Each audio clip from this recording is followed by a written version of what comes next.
Domingos aos sábados. Um programa semanal com várias entrevistas. Em radiounião.pt.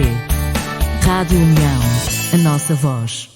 Olá, viva para todos, muito boa tarde, sejam bem-vindos ao programa Domingos aos Sábados, aqui na Rádio União, a nossa voz, radiounião.pt e também em cadeia com os nossos amigos da Antena Minho, a quem eu saúdo com um abraço de muita amizade.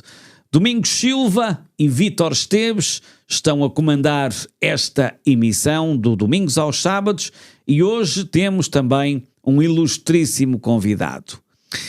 Ele foi deputado da Assembleia da República.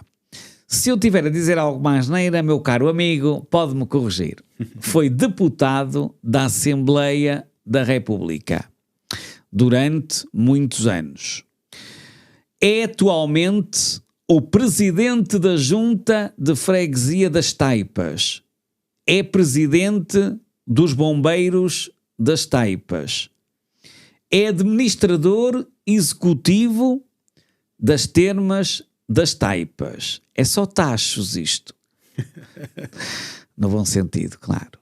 Também estamos aqui para brincar um bocadinho, porque isto é uma conversa. E o que é mais, meu querido Luís Soares? É um gosto recebê-lo aqui na Associação, na Rádio União, a nossa voz. Fui candidato à distrital do Partido Socialista, não venceu as eleições, mas fui candidato. Fui apoiante de José Luís Carneiro nas eleições a secretário-geral e é, acima de tudo, um homem do distrito. E faz muito também pelo distrito.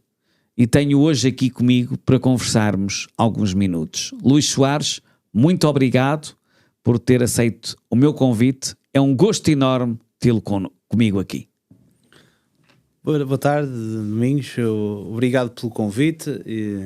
Devo-lhe dizer que o privilégio de estar aqui consigo e neste local é meu, é mais meu do que vosso, porque conheço bem o trabalho que desenvolvem na Associação e, sobretudo, este projeto ligado à rádio e às rádios locais. A imprensa local tem um papel determinante na consolidação daquilo que é a nossa democracia. Teve um papel e continua a ter um papel muito importante na consolidação da democracia e acho que todos os projetos que possam divulgar o nosso território são projetos muito merecedores, pelo menos da minha consideração, e até deveriam ter mais apoio público. Infelizmente nem sempre é aquele que nós gostaríamos que tivesse. E, portanto, obrigado por esse convite e felicito por este programa já com grande longevidade. Perguntou-me o que era mais o Luís Soares, e deixe-me contar-lhe uma história. Eu, quando andava na escola, havia uma funcionária que, pronto, gostava muito de mim e tratava-me com carinho e até com proximidade. E tratava-me sempre ao Luís, ou ao Luizinho, ao Luís, ou ao Luizinho. E uma altura, já depois de eu ter saído da escola há alguns anos, voltei noutra qualidade, na qualidade de deputado, e à entrada da escola ela dizia-me: "Bem-vindo, doutor Luís." E eu disse: "Oh, Margarida, o que é isso, doutor Luís? Eu nasci Luís e vou morrer Luís." E, portanto, independentemente da função que ocupe em determinada circunstância, a pessoa que está aqui à sua frente é exatamente a mesma. Um cidadão simples, um cidadão interessado, um cidadão que gosta de participar, de contribuir para a causa pública. E é assim que me vejo e que me continuarei a ver no futuro, sempre disponível para os projetos em que eu possa sentir útil. Mas ela também fez o papel dela, porque, como quem diz, é um deputado, já não é uma pessoa qualquer, mas ela também continua a bater no mesmo, fez o papel dela porque o tratou com muito respeito e, naturalmente, que nós não deixamos de ser quem somos, mas também temos que tratar as pessoas pelos cargos que ocupam, pelo menos em público. Eu tenho muitos amigos que são advogados, que trato por tu, mas em funções e em público é doutor acima, doutor abaixo, mas podemos tratar por tu na mesma, mas não deixo de dizer também. E ela fez isso rigorosamente. Sim, ela Não é? Por isso. estávamos só os dois, não havia tanta necessidade de tanto. E o que também quis dizer-lhe é que exatamente era, apesar das funções em que naquela altura vinha, continuava a ser a mesma pessoa. Claro que e sim, é assim claro que quero que as pessoas me reconheçam, Claro que independentemente da minha função, como uma pessoa que está disponível para ajudar e para contribuir, e sempre na simplicidade. Vamos falar antes do que nos trouxe aqui, que foi as termas, que foi os bombeiros, que foi as taipas em si, mas é evidente que eu tendo aqui não posso deixar de falar um bocadinho da questão política. O Luís Soares foi candidato à distrital do PS, à Federação Distrital, perdeu as eleições, foi também apoiante de José Luís Carneiro, a secretário-geral. Como é que tem acompanhado a vida do atual PS? O PS vive um momento que não é naturalmente um momento que nós gostaríamos de viver. O PS esteve durante 8 anos na governação do país, com resultados que creio que reconhecidamente todos nós podemos com felicidade dizer que foram positivos. Eu na deficiência digo, foram altamente positivos. Eu acho que foram em várias áreas da governação. Nós, em 2015, quando iniciámos funções, tínhamos um país desacreditado externamente, tínhamos um crescimento anémico, tínhamos um endividamento do país brutal, o povo estava desesperançado, e eu acho que o António Costa, se houve bandeira e objetivo que conseguiu cumprir, foi o de devolver a dignidade às pessoas e a esperança. E, portanto, acho que essa recuperação da nossa imagem, quer internamente, mas sobretudo externamente, é algo que devemos ao António Costa. Aliás, o reconhecimento também lhe chegou com a indigitação para Presidente do Conselho Europeu. Mas, e portanto, desse ponto de vista, o PS teve um período áureo, não é? Mas naturalmente que nem o bem sempre dura, não há bem que sempre dure, nem mal que nunca acabe. E portanto, o momento do Partido Socialista agora é um momento de reconciliação com os cidadãos, que entenderam que neste momento os nossos protagonistas não eram aqueles que tinham melhores condições para governar o país, e deve ser encarado com humildade, com proximidade ao território, com reconhecimento de que nem sempre fazemos tudo bem, mas sobretudo trabalhando para nos constituirmos como alternativa àquilo que é a atual governação do país, que, como nós percebemos, não fez ainda muito de diferente do que aquilo que estava definido pelo Partido Socialista. Aliás, creio que vão gozando daquilo que foi a boa governação do Partido Socialista, mas que em determinadas áreas prometeram muito, e aquilo que nós percebemos é que neste momento estão bastante aquém daquilo que se esperava. Podem estar também à espera do orçamento, como também é importante termos um orçamento de Estado aprovado, e que até o próprio Partido Socialista viabilizou, não é? Sim, quer dizer, olhamos por exemplo para a área da saúde, que foi a área que acompanhei nos últimos anos. Foi o próprio Luís Montenegro que tinha definido como o prazo limite os 90 dias para fazer uma grande reforma na saúde, e a verdade é que nós já vamos quase com 6 meses de governação, e aquilo que nós assistimos na saúde é uma depauperação contínua dos serviços. Mas, Luís Soares, deixa-me dizer-lhe aqui uma coisa: a saúde também não é fácil. Não, e quem trabalha nela como eu sabe. E o grande problema aqui, e se eu tiver aqui a dizer alguma asneira, porque não tenho experiência na saúde, mas também não é fácil ter um país como o nosso e com o investimento que se faz na saúde, seja o governo que for, ter um Ministério da Saúde de consenso. É muito complicado. Não, é difícil, mas precisamente por ser uma área difícil que nós devemos desconfiar de quem promete muitas facilidades. Nessa matéria, o governo do PS duplicou o orçamento da saúde, recuperou aquilo que tinham sido os cortes que tinham sido efetuados durante o período da Troika, e depois duplicou o orçamento da saúde. Mas também era criticado. E, por exemplo, o que está a acontecer também neste governo, mas também o PS era criticado porque também aconteciam tragédias, até porque a Marta Temido, por exemplo, demitiu-se por causa de uma grávida não ter sido assistida, certo? Ou ter qualquer coisa nesse sentido. E por isso é que nós devemos ser coerentes e eu entendo que, apesar daquilo que foram as dificuldades que foram causadas pelo INEM, não é possível termos políticas de saúde ancoradas apenas na destruição de quem tem circunstancialmente a responsabilidade de dirigir o Ministério. Porque isto de facto é um problema tão complexo que nós não podemos a cada 6 meses ou a cada ano, sempre que há uma morte ou sempre que há um problema, estar a destituir um ministro e a colocar outro ministro. Mas o problema aqui é rigorosamente isso. Esta ministra, Ana Paula Martins, tem 8 meses. Já há 3, 4 meses que eu ouço partidos políticos a dizerem que ela se deveria demitir. E nós, enquanto tivermos, e esta é a minha opinião, enquanto tivermos esta forma de estar também, não vamos a lado nenhum em termos da saúde. Por isso é que eu estou aqui a dar a minha opinião, que não vincula naturalmente nenhum partido, porque não tenho responsabilidades. Claro que sim. Eu acho também que não. Não pode passar, lá está, nós não podemos defender que as reformas que têm que ser feitas e as mudanças que têm que ser feitas nas políticas públicas em cada área estejam sempre dependentes de uma mudança de ministro a cada erro que se comete. Deixa-me só perguntar-lhe uma coisa, porque eu nunca fui deputado da Assembleia e nunca tive essa experiência da Assembleia da República, e por isso eu vou-lhe colocar, e até se calhar vou dizer aqui uma grande asneira, mas eu também assumo a asneira que vou dizer. Não poderia ser feito um pacto nacional na área da saúde? Um acordo entre os partidos políticos e deixarem as bandeirinhas de lado e unirem-se e fazerem uma grande saúde em Portugal? Eu acho que o pacto não tem que ser entre partidos, com o devido respeito. Eu acho ou partidos, ou eu quando digo partidos... Sim, eu digo-lhe qual é a minha visão para a saúde. Mas diga-me. Eu acho que nós precisamos, sobretudo, de haver um pacto naquilo que é a necessidade de esclarecer uma dúvida que existe desde 75, que é o papel que cabe ao setor público e o papel que cabe ao setor privado. Exatamente, o setor público e o setor privado não têm que concorrer entre si. Eles devem ser complementares, aliás, como estava na Lei de Bases da Saúde.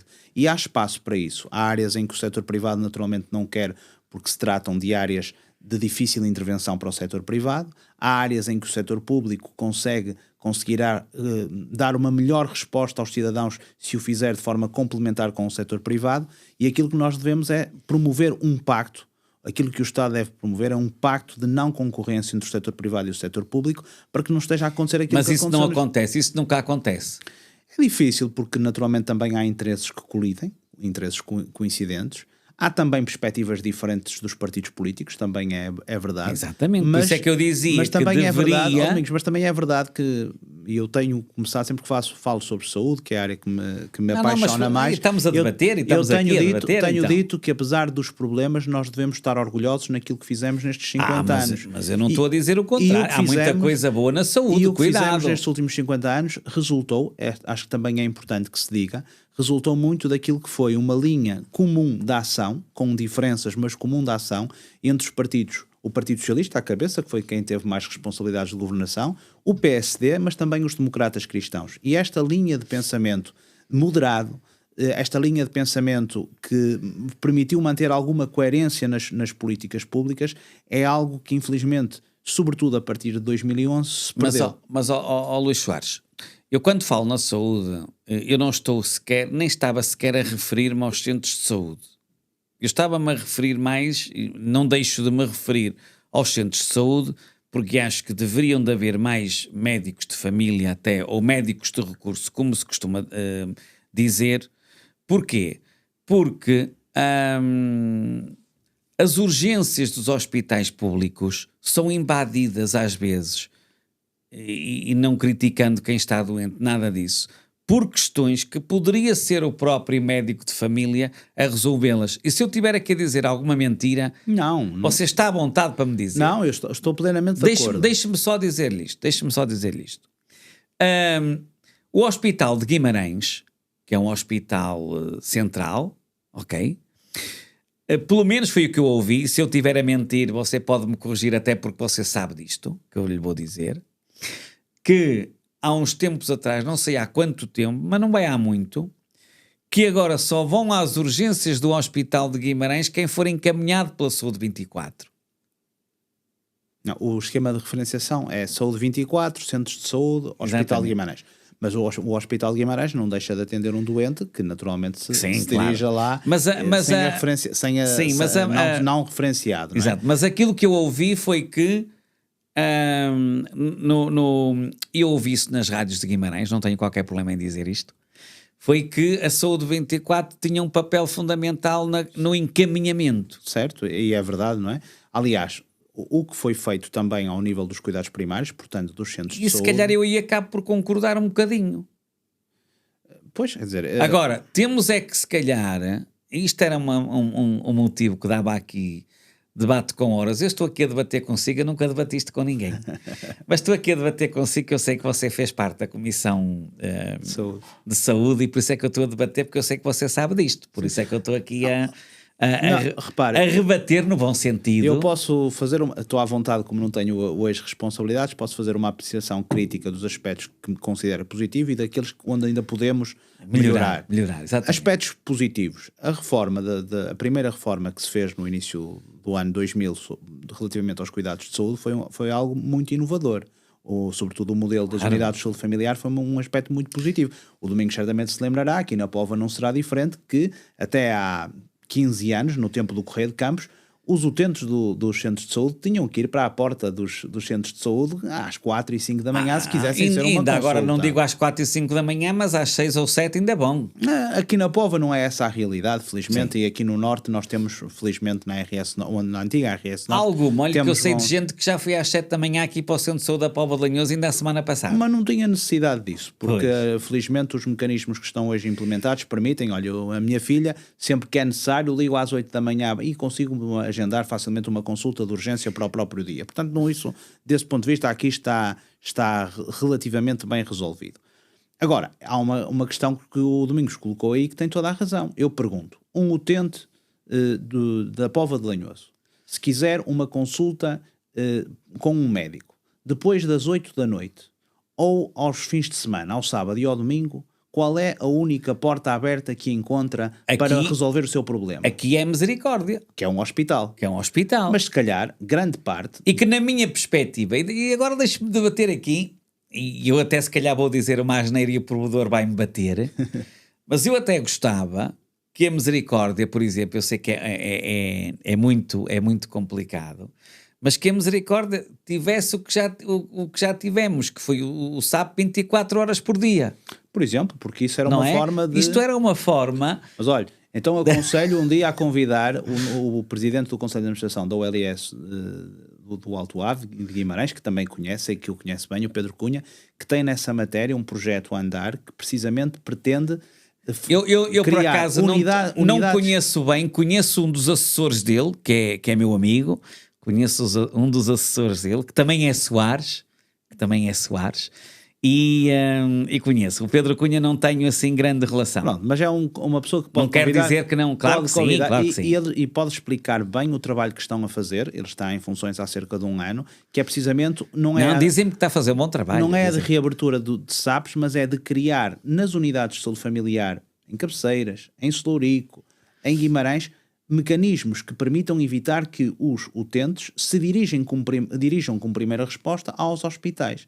Porque, de facto, aqueles casos que são casos não críticos têm que ser atendidos noutra resposta que não na resposta hospitalar, como dizia o Domingos. E, portanto, nós temos margem para melhorar. Eu creio que o percurso que nós estamos a fazer é um percurso positivo, não é? Positivo. Naturalmente que há sempre aspectos que podem ser melhorados, claro que sim. Mas nós precisamos de descongestionar os hospitais e, sobretudo, precisamos que os hospitais não sejam primeira resposta para casos que não são casos hospitalares. Luís Soares, eu tenho que lhe dizer isto e sem qualquer problema. Braga, na minha perspectiva, o que funciona mal é a urgência. Porque quem vai a Braga, ao Hospital de Braga, ou uma urgência, é muito complicado, porque sei que é muita gente. Porque Braga tem grandes profissionais. Braga e Guimarães e o nosso país, nisso orgulha-se de ter grandes profissionais. Domingos, mas é isso. E é importante dizer isto. A estatística... O problema aqui, eu hoje dei um para a saúde, não sei porquê. O problema aqui é que as urgências são embadidas com questões que... São sociais, a maior parte Exatamente. delas. São questões sociais. E aí ninguém pode ajudar. Mas enquanto, por exemplo, em Braga, no Hospital de Braga, o internamento, quem vai para o internamento, quem vai para uma cirurgia, por exemplo, não tem razão de queixa. Sim, sim. Há excelentes... É evidente que não, há um caso ou outro, que Claro. isso em todo lado.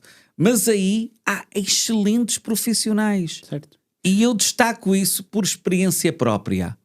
Por experiência Mas, própria. permita-me até com dados concretos que permitem ir ao encontro daquilo que está a dizer. Há dois grandes problemas nas urgências hospitalares. Uma tem a ver com a sobreutilização por utentes já com idade avançada, com multipatologias, sobretudo muitos que estão em instituições sociais, em lares, em centros de dia, portanto que têm problemas e que precisavam de uma resposta diferenciada nas estruturas residenciais onde habitam, precisamente, ou seja, dar mais autonomia, ter profissionais que possam fazer o que os hospitais fazem, mas precisamente em lares medicalizados, ou seja, que de alguma maneira permitisse evitar que esses hiperutilizadores da urgência tivessem mais de 5, 10 episódios por ano em que vão, no fundo, congestionar a urgência com, no fundo, procura de cuidados de saúde que podiam ser resolvidos nos lares. E depois temos os doentes que vão às urgências hospitalares e que podiam ser tratados em unidades de cuidados primários de saúde, como são as gripes, olha, estamos agora a chegar à fase delas mesmo, não é? E nós precisávamos ter uma resposta diferenciada nos centros de saúde, com um horário de funcionamento mais alargado, que funcionasse como primeira resposta e porta da entrada dos utentes no Serviço Nacional de Saúde. E é pena que isso não aconteça, porque as urgências são muito invadidas e por isso é que às vezes há pessoas que esperam 9 e 10 e sei que algumas até gostam de esperar lá, e desculpem que diga isto, mas é verdade, porque senão também não iam lá tantas vezes. Agora nem todos pagam com o mesmo. E isso é que é pena, percebe aquilo que eu lhe estou a dizer? Eu sou muito otimista por natureza. Eu também eu quero sou muito que... otimista e acho mesmo que nós teríamos condições em função daquilo que foram as reformas que foram feitas, ainda agora recentemente, o ano passado, a reforma das ULS, onde se deu mais autonomia aos administradores hospitalares. Isso é importante. No fundo, isso é onde se pôs quer os cuidados primários, quer os cuidados hospitalares no mesmo pé de intervenção dentro dos conselhos de administração. Portanto, eu acho que há condições para que esta reforma produza efeitos. Claro. Há um problema que é o problema de continuidade. Nós não podemos mudar de governo e mudar de políticas com ciclos muito curtos, não é? E, portanto, eu tenho esperança que este governo possa, ao contrário do que aconteceu, por exemplo, na nomeação do diretor executivo, que possa, pelo menos, dar oportunidade a que as políticas que foram iniciadas que façam o seu caminho para que depois se possa medir se elas produzem efeitos ou não. E que se possa melhorar também, e que ainda se possa melhorar. Isso é que era importante e é importante para todos. Mas há uma coisa que eu quero dizer e para terminar. Há grandes profissionais de saúde no nosso país. Sim, sim. Grandes profissionais. Aliás, Domingos, eles são requisitados lá fora. Exatamente. Médicos, enfermeiros, auxiliares, fantásticos. Eles são requisitados lá fora. Fantásticos com F. É o que eu costumo dizer. Porque é evidente, há tudo.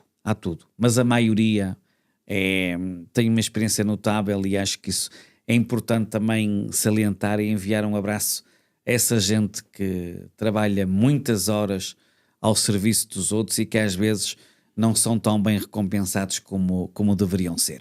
Mas vamos mudar, porque isto não é só a saúde que eu quero conversar consigo, até porque não foi esse o motivo que nos trouxe aqui. Como é que está, portanto, esta questão, e ainda queria voltar a esta questão da política. Pedro Nuno Santos, só também para acabarmos um bocado a política, tem feito um bom trabalho, um mau trabalho na sua perspectiva? O futuro do PS? Nós temos que dar tempo a quem tem responsabilidade de gerir, neste caso, o partido, para cimentar a sua própria posição. Como sabem, eu fui apoiante de José Luís Carneiro, portanto até sou insuspeito. Claro que sim. E sobre essa matéria, porque entendia de facto que o José Luís Carneiro era aquele que poderia protagonizar um melhor resultado e também uma melhor governação para o país.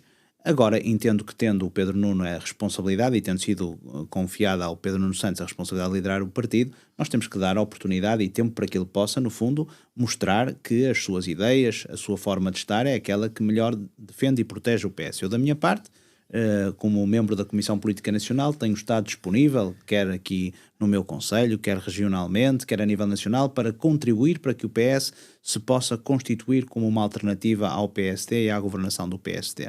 Estarei atento para, no fundo, perceber se esse trabalho pode levar o PS a bom porto, que é o que nós E a distrital? E a distrital? Você vai-se voltar a recandidatar à distrital quando houver eleições ou não? Eu não pensei nisso. Acho que nesta fase temos um presidente da Federação em funções, com legitimidade de levar à prática o projeto que apresentou aos militantes. Devemos todos estar também disponíveis para ajudar o Vítor Hugo Salgado no desafio que tem. O desafio mais importante nesta fase é o de vencer as próximas autárquicas. Ele colocou como objetivo vencer mais câmaras municipais e, portanto, eu quero em setembro do próximo ano estar com ele a festejar essa vitória, a vitória do PS com mais câmaras municipais. Acho que é difícil. Eu, durante a campanha eleitoral, disse que talvez fosse colocar a fasquia um bocadinho elevada, mas o otimismo dele espero que possa ser superado. Eu ia-lhe perguntar isso, o que é que achava disso? Acho que nós devemos ser realistas, não é? O PS não venceu as últimas eleições autárquicas. É verdade que teve mais mandatos nas câmaras, mais mandatos na Assembleia Municipal, mais mandatos nas Assembleias de Freguesia. Tudo o que for acima disso seria bom. Colocar a fasquia dizendo que vamos ganhar mais câmaras municipais em sítios onde nós sabemos que é difícil, é evidente que pode ser complicado. Mas acho que devemos trabalhar e eu, da minha parte, estou disponível para ajudar nos sítios onde porventura, possam entender que eu seja útil para que o PS tenha, de facto, mais vitórias. Guimarães e Braga, o que é que acha? Continua como está ou muda alguma coisa? Eu espero que continue e que mude.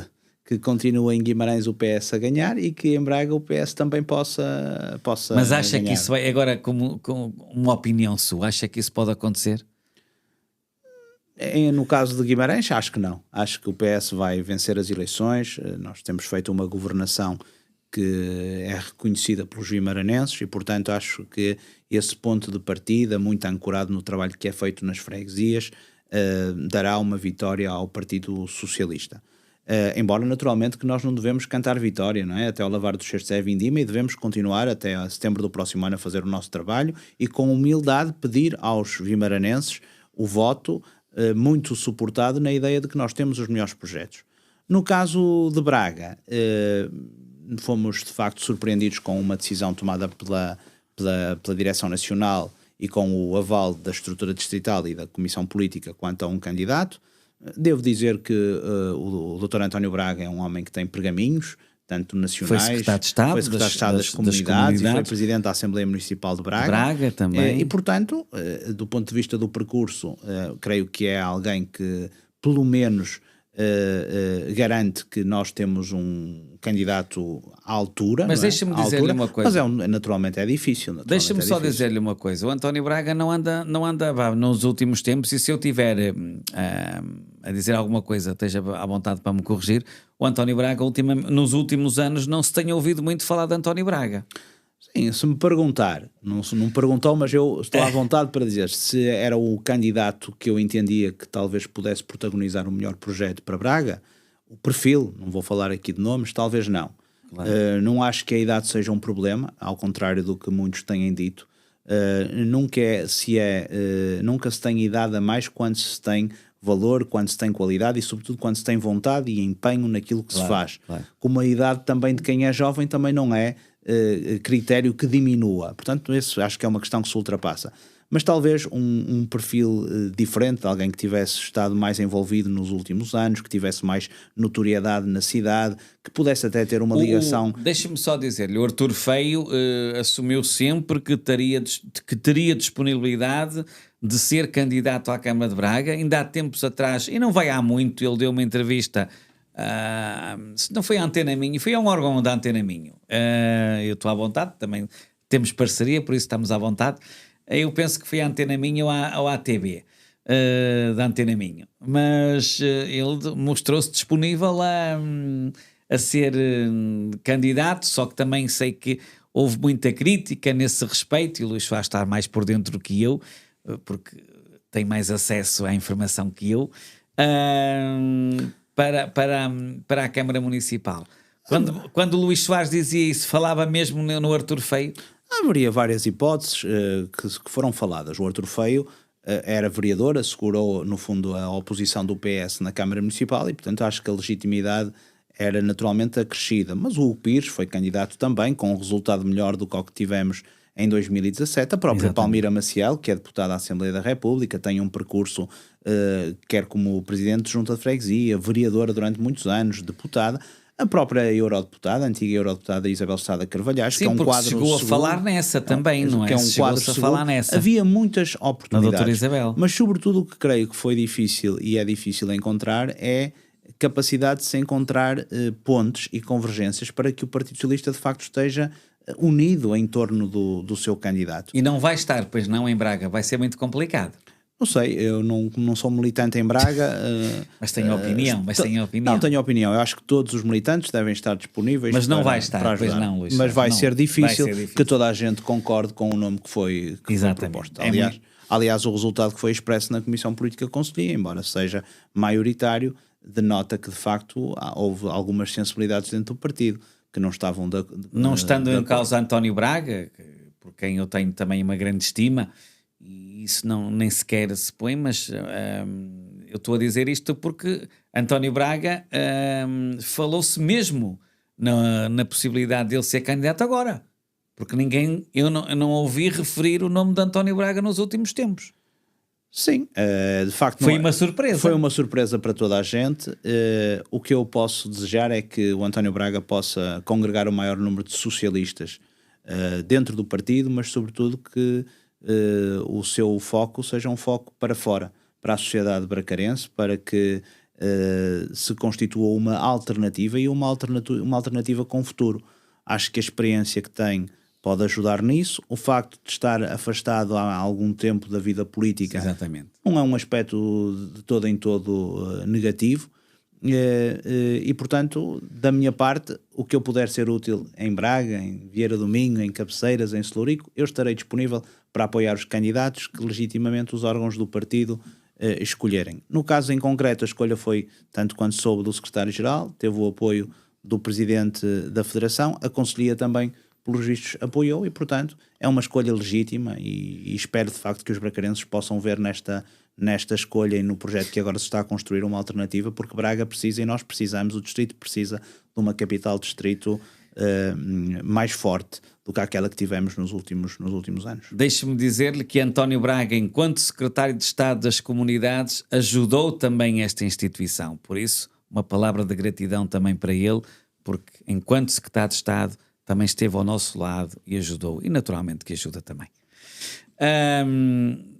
Agora vamos ao assunto que nos trouxe aqui também, as taipas. Como é que está em termos de desenvolvimento? Umas termas, as obras, fale-me um bocadinho da sua terra. Olha, a minha terra é algo que... Que é terra do padrinho da instituição, do meu amigo Zé Amaro. Zé Amaro, é meu freguês, é meu freguês. As taipas, para mim, neste caso, o meu percurso autárquico foi um acidente de percurso. Eu já estava deputado em 2015, quando na altura o presidente do partido, o atual presidente da Câmara, me desafiou para ser candidato, conjuntamente com o grupo de pessoas que íamos trabalhando na altura na oposição. E eu, perante esse convite e essa expectativa que as pessoas tinham de que pudéssemos recuperar uma freguesia que já não era do PS há muito tempo, aceitei, embora tivesse sido aconselhado por alguns camaradas meus a não aceitar, porque era difícil e podia pôr em causa o meu percurso. Mas aceitei por vários motivos e também pelo motivo muito pessoal. É a terra dos meus avós, é a terra onde eu escolhi viver com a minha mulher e com as minhas filhas. E, Nasceu portanto, lá? Não nasci numa freguesia vizinha, mas a minha família paterna... Qual é a freguesia? É a freguesia de Ponte, de Ponte. Okay. Nasci lá na freguesia de Ponte, em casa. Mas é do outro lado do rio, não é? Era exatamente do outro lado do rio. Eu sei onde é Ponte. A minha família paterna era de lá, portanto, portanto é a terra onde eu estudei, a terra onde tenho os meus amigos e, portanto, não podia dizer não. Estes 8 anos foram 8 anos muito gratificantes, embora tenham sido exigentes porque de facto a freguesia, não tendo os recursos que nós entendemos que são os recursos necessários para uma freguesia daquela dimensão, não tem só a ver com o número de pessoas, tem a ver com o facto das Taipas ser um centro muito importante para 22 freguesias do norte do concelho, que têm lá a escola secundária, o centro de saúde, os bombeiros, a GNR, os serviços bancários, muita gente da Póvoa de Lanhoso que também faz vida e resolve os seus problemas na Vila das Taipas. Temos ali uma centralidade que depois não tem a correspondente dotação financeira para a resolução dos problemas do dia-a-dia. Nós, nestes últimos 8 anos, conseguimos que a Câmara Municipal definitivamente se virasse para cá, se virasse para lá e que fizesse obras que nos permitiram resolver inquietações de há muitos anos. A nossa ligação ao rio, a recuperação do nosso património histórico, o antigo mercado, o apoio às associações, o apoio aos mais idosos. Nestes últimos 3 anos, a requalificação do centro cívico, enfim, foi um virar completo de face. É claro que quando também se fazem muitas mudanças, elas também muitas vezes trazem problemas. A obra da centralidade foi uma obra que se arrastou na altura do Covid, mais do que aquilo que era expectável quando foi o seu início, criou problemas aos nossos comerciantes, criou constrangimentos às pessoas que no seu dia-a-dia queriam aceder à nossa centralidade e também criou problemas porque nós temos, de facto, algumas questões que não ficaram resolvidas com o projeto. A questão do estacionamento, a questão da circulação à volta da freguesia, portanto na variante, que são matérias que o próximo candidato à Câmara tem que ter no programa eleitoral, com uma mensagem muito forte e com um compromisso muito firme, para que de facto os taipenses continuem a confiar vai ter o seu Socialista. apoio, Ricardo Costa? Claro, todos os socialistas terão o meu apoio no Distrito de Braga e no país. Dentro daquilo que é a matriz, os princípios e os valores do PS, eu, como militante, tenho essa responsabilidade e acredito que o candidato do PS é o melhor candidato para a governação do meu concelho. E, portanto, quer na minha freguesia, quer no concelho, quer no distrito, os candidatos do PS terão, naturalmente, o meu apoio e eu, como disse já, estarei disponível para dar o contributo na medida daquilo que entenderem que eu sou útil. Como foi candidato também à Conselhia com o Ricardo Costa, por isso é que eu lhe coloquei esta questão. Não fui candidato, eu não fui candidato à Conselhia, eu fui presidente da Conselhia, exatamente, e o Ricardo Costa fazia parte das minhas equipas, não é? E entretanto eu depois quando saí, ele foi candidato à Conselhia. E portanto... 3 listas à Conselhia, não é? Sim, foi 3 listas na altura? Não, duas listas. E portanto o que eu desejo é que ele possa ter sucesso, não só durante a campanha eleitoral, mas depois de eleito que possa ter sucesso na governação do nosso município, porque o sucesso dele é o sucesso de todos os vimaranenses e dos socialistas também, naturalmente. E as termas, como é que estão? Felizmente é um projeto que abraçamos em 2009, fizemos a recuperação integral do edifício, que precisava de uma grande intervenção. No período de 2009 a 2015 tivemos uma evolução extraordinária. Os últimos anos foram anos mais complicados do ponto de vista financeiro, mas desde que o município adquiriu agora um dos equipamentos que depois de reabilitado estava a constituir ali alguma dificuldade do ponto de vista financeiro, hoje as coisas estão equilibradas. Há um desafio grande, nós temos que humanizar a nossa resposta de cuidados de saúde, não é? Tratar de pessoas exige que nós tenhamos empatia, que nós tenhamos, no fundo, tempo, que nós possamos dedicar tempo às pessoas. E essa é a minha aposta. A aposta administrador executivo. A minha aposta é a aposta precisamente de qualificar a nossa resposta de cuidados de saúde, mas também fazer uma coisa que é essencial, que é medirmos se o trabalho que nós estamos a fazer é um trabalho que efetivamente permite dizer que há ganhos para os nossos utentes. Nós sentimos-lo, do ponto de vista no nosso cotidiano, empiricamente, não é? Mas também precisamos de medir e gostaríamos muito também neste ano de poder trabalhar essa dimensão, não só de qualificar e humanizar a nossa resposta, ainda mais, mas também de medir se o nosso trabalho é um trabalho que está a produzir efeitos na saúde das pessoas, que é para isso que nós fomos criados, não é? Depois temos a nossa dimensão turística, as nossas termas felizmente são cada vez mais procuradas por pessoas de fora, pessoas que vêm de fora. Alojamento tem bastante, as taipas? Temos agora 2 projetos, um de natureza privada, um praticamente concluído. Qual é? Que é um hotel na Alameda Rosas Guimarães, é um hotel privado que já está na sua fase de conclusão, um hotel de 4 estrelas, e temos outro projeto imobiliário no hotel que está precisamente ao lado das termas, que iniciou precisamente agora há 2 semanas a sua reabilitação. É uma empresa... Mas há um hotel nas Taipas, que é o Hotel das Taipas. Há o Hotel das Taipas, que está em funcionamento, e agora vamos ter mais 2 hotéis. O Hotel das Termas, que já existiu, mas que esteve encerrado há alguns anos e agora está a ser reabilitado. Uma unidade... Já tem mais que a Póvoa aí. E temos o 3º hotel, que está agora também em fase de terminar, que é um hotel novo. O Hotel das Termas é um hotel num edifício emblemático, histórico, antigo, de 1908. Tem muitos quartos, Luís, sabe-me dizer? Vai ter cerca de 60 quartos. E o outro? E o novo hotel, o que está a ser construído, vai ter cerca de 30 quartos. E o que está agora, sabe? O que está tem mais ou menos 30 também. Obrigado, tem mais ou menos 30, tem mais ou menos 30 já me quartos. esclareceu. Portanto, vamos ter cerca de 120 quartos, que é muito bom para a nossa capacidade e sobretudo também para complementar a resposta, não só de Guimarães, porque as Taipas é uma zona que está a 7 km de Guimarães, a 13 de Braga, a 10 km da Póvoa, a 14 de Famalicão. Está aqui num eixo central que se pode constituir como uma grande oportunidade também do ponto de vista turístico. Sabe que eu por acaso tenho uma coisa que vou ter que começar a fazer. Não vou muito jantar às Taipas. Mas deve ir, porque nós temos dos melhores restaurantes só da fui região. àquela taberna... Taberna das Taipas. Das Taipas, que é ai, não me lembro agora o nome dele. Onde vai lá muita gente famosa. Muita gente famosa. Aliás, o seu amigo Zé Amar vai lá, o Kim Barreiros vai Exatamente. lá. É de facto um projeto recente que dá um sinal muito importante. Eu fui lá com o meu amigo Carlos Ribeiro. Com o Carlos Ribeiro. O Carlos Ribeiro, fui lá. Mas isso, Domingos, dá um sinal muito importante. O hoteleiro que está a explorar, o Miguel, que está a exatamente. O Miguel, que está a explorar o restaurante, que o sítio onde nós estamos não tem que condicionar o sucesso dos projetos que nós temos. E as Taipas é um sítio que pode competir. A Taberna das Taipas, por exemplo, nós estamos aqui a fazer publicidade, não sei se podemos, se não podemos. Agora já está. Agora já está. Mas a gente vai dizer ao Miguel, você vai levar o recado ao Miguel. Mas há um sítio que compete com restaurantes em Guimarães, em Braga e noutros sítios. Aliás, temos outras unidades de restauração. Eu acho que o Miguel já trabalhou na Antena Minho também, mas pronto. O Miguel já fez muitas coisas ao longo da vida, tanto quanto eu sei. Sim, eu acho que ele trabalhou na Antena Minho, mas passamos à frente. E por isso é que eu estava a dizer, eu fui uma vez, mas não vou muito, mas tem bons restaurantes, certo? Mas tem que vir, temos dos melhores restaurantes, temos o restaurante Príncipe Parque, que é um restaurante já muito famoso no antigo Matadouro Municipal. Conhece o Manel dos Boémios. Claro, que o meu amigo Manel. O Manel dos Boémios, que é um restaurante... Foi lá no meu quintal. Que é um restaurante extraordinário, cozinha tradicional, com bom ambiente, com alegria.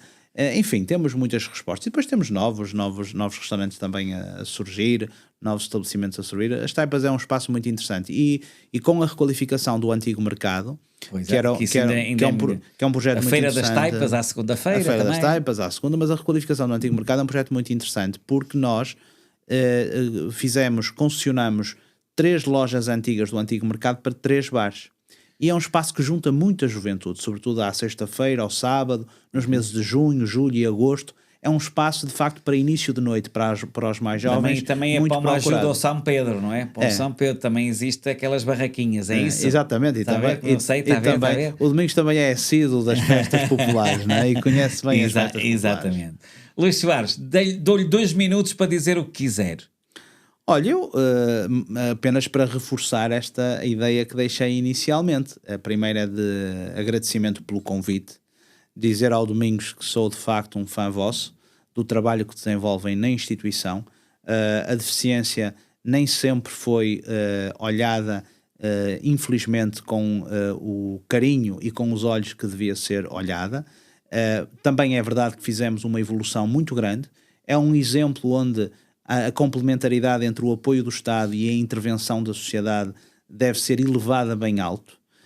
E, portanto, quero aqui, para todos os que nos ouvem, mas sobretudo para os associados, para aqueles que são portadores de deficiência, dizer que da minha parte, sempre que precisarem, sempre que acharem que eu possa ser útil, como cidadão, como responsável por algum projeto, público ou não, que podem contar com o meu apoio, porque sei que o apoio a causas como esta são apoios que enobrecem a nossa sociedade e, sobretudo, que fazem sentido e dão sentido à vida que temos a felicidade de viver. Vou-lhe dar uma grande responsabilidade.